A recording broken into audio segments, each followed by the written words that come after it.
Since 1971, when President Nixon took the United States off what was left of the gold standard, the world has operated under a system of money called fiat. The dollar, the pound, the euro are all government fiat currencies. Fiat is a Latin word meaning let it be so.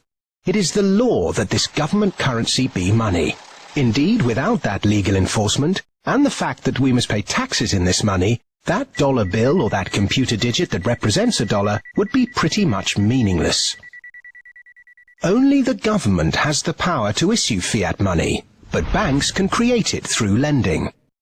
If somebody wants to borrow $10, a bank can create it from nowhere and lend it. It can then charge interest. Banks also create money by lending against an asset, such as a house. They're given the deeds to the house, and they create the money out of nowhere and lend it, at interest of course. Over the last 40 years, since this fiat system of money became the global norm, the supply of money has grown exponentially. In fact, we've seen the greatest growth in the supply of money in history. But who benefits? Of course, those that have the power to issue money, governments and banks. They haven't had to do anything productive, they just create money. Then those companies and individuals that get this money early.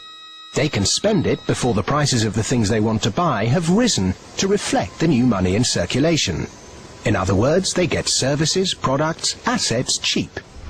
But prices soon rise, so holders of assets such as shares or houses will then see gains, without there necessarily being any improvements to the company or house in question. Often, this can lead to speculative bubbles. Who gets this money early? However money is created, be it through lending, fractional reserve banking, financial bailouts, or old-fashioned money printing, banks are always at or near the top of the money-issuing pyramid. Next come corporations who borrow large sums. Those on lucrative government contracts for new ventures, particularly overseas. Banks' associate companies and partners. Those that borrow early and at low rates. And the bank's senior employees. They all quickly get their share of the pie. In some cases, this will come in the form of bonuses. But what about those at the bottom of the pyramid? Those on fixed wages or incomes? Those who live in remote areas? Or those with savings? By the time this newly created money has filtered down to them, the prices of the things they want to buy have increased. Their savings buy them less, however, and their wages remain largely unchanged.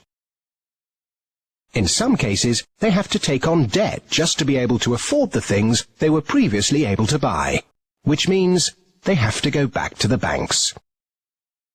In reality, this process of creating money only redistributes wealth from the bottom to the top of the pyramid, and thus that ever-increasing gulf between rich and poor gets bigger and bigger and bigger.